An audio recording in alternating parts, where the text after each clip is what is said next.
morning students, myself Sumanlata from Surajpur TGT Hindi teacher. प्यारे बच्चों, आज मैं आपको शब्द रचना के बारे में बताऊंगी। उपसर्ग, हाँ बेटा, शब्दों की जो रचना है वो उपसर्ग के द्वारा होती है। आप जानते हो शब्दों की रचना उपसर्ग से ही की जाती है। उपसर्ग, प्रत्यय और समास, इनसे हम नए शब्दों की रचना भी कर सकते हैं। तो आज हम बात करेंगे उपसर्ग की। तो बेटा हम बात करते हैं उपसर्ग की। क्या होते हैं उपसर्ग? उपसर्ग से नए शब्दों की रचना किस तरह होती है और ये कितने प्रकार के होते हैं। देखो बच्चों, हम ये दो वाक्य पढ़ते हैं, ठीक है। हमें अपने देश का मान रखना चाहिए और एक है हमें किसी का अपमान नहीं करना चाहिए।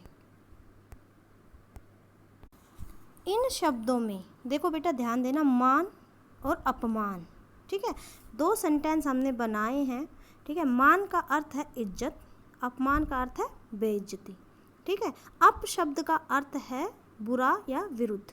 अब आप ध्यान देंगे कि जब मान की हमने बात की तो उसके बारे में हमारा शब्द आ रहा था इज्जत, यानी कि रिस्पेक्ट, ठीक है, और अपमान बेइज्जत।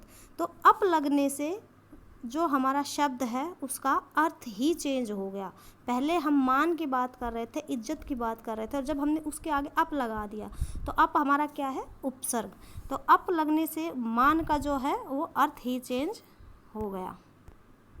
देखो हम कुछ और उदाहरण की बात करते हैं, जैसे रूप। रूप हमारा क्या है? मूल शब्द, उसके आगे हमने क्या लगा दिया? अनु। अनु हमारा क्या है? उपसर्ग। तो हमारा क्या बन गया? अनुरूप, ठीक है। जैसे अभी प्लस प्राय।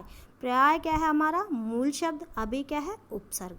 तो आपको समझ में आ गया होगा कि जो शब्दांश किसी शब्द के आरंभ में जुड़कर उनके अर्थ में परिवर्तन ला देते हैं वो क्या कहलाते हैं? उपसर्ग कहलाते हैं। क्या कहलाते हैं वो? उपसर्ग। बेटा लिसन, इस चीज़ को ध्यान देना कि जो ये उपसर्ग होते हैं इनका अर्थ तो होता है, लेकिन ये स्वतंत्र रूप से प्रयोग में नहीं किए जाते। ये अकेले अपने आप में प्रयोग नहीं होते, ये किसी शब्द में जुड़कर ही नए शब्द की रचना करते हैं। और ये कितने होते हैं? ये 4 प्रकार के होते हैं। ये नंबर 1 है संस्कृत के उपसर्ग, जो मैंने आपको पहले बताया था। तत्सम तद्भव वाले शब्द रचना, जब हमने शब्द का लेसन पढ़ा था तब हमने आपसे बात की थी कि तत्सम क्या होते हैं, तद्भव क्या होते हैं।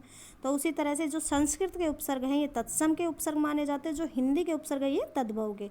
तो सेम वही डेफिनेशन हो जाती है कि संस्कृत के उपसर्ग वे शब्दांश होते हैं जो संस्कृत भाषा से हिंदी भाषा में बिना किसी परिवर्तन के जो के तो प्रयोग में लाए जाते हैं। एग्जाम्पल मैंने आपको दे रखा है, जैसे ध्यान से देखना। अति प्लस आचार अत्याचार, निस प्लस संकोच निसंकोच, ये क्या है? संस्कृत के उपसर्ग। नेक्स्ट हम बात करते हैं हिंदी के उपसर्ग। हिंदी के उपसर्ग वे शब्दांश होते हैं जो मूल रूप में तो संस्कृत के होते हैं परंतु हिंदी के रूप में परिवर्तित करके, यानी कि उनमें बदलाव करके प्रयोग किए जाते हैं। जैसे अ प्लस छूत अछूत, अध प्लस पका अधपका। तो बेटा नेक्स्ट हमारा है उर्दू के उपसर्ग। उर्दू के उपसर्ग वे शब्दांश हैं जो उर्दू फारसी भाषा से हिंदी भाषा में प्रयोग किए जाते हैं। जैसे बिला, दर, ब। जैसे ब प्लस गैर बगैर, बिना प्लस वजह बिला प्लस वजह बिला वजह, दर प्लस असल दरअसल। नेक्स्ट हम बात करते हैं उपसर्ग रूप में प्रयोग किए जाने वाले जो संस्कृत के अव्यय हैं, ठीक है। ये उपसर्ग वे शब्दांश होते हैं जो संस्कृत के अव्यय होते हैं और हिंदी में अपने मूल रूप में उपसर्ग के रूप में लगाकर रूप प्रयोग किए जाते हैं। जैसे अध प्लस पतन अध पतन, यानी कि अव्यय मतलब जो शब्दों में परिवर्तन ना हो, सेम उसी तरह इनको यूज किया जाता है। तो आज ये थे हमारे उपसर्ग। मुझे लगता है आप बच्चों को समझ में आ गया होगा। उपसर्ग लगाकर नए शब्द बनाकर शब्दों की रचना की जाती है। Thank you.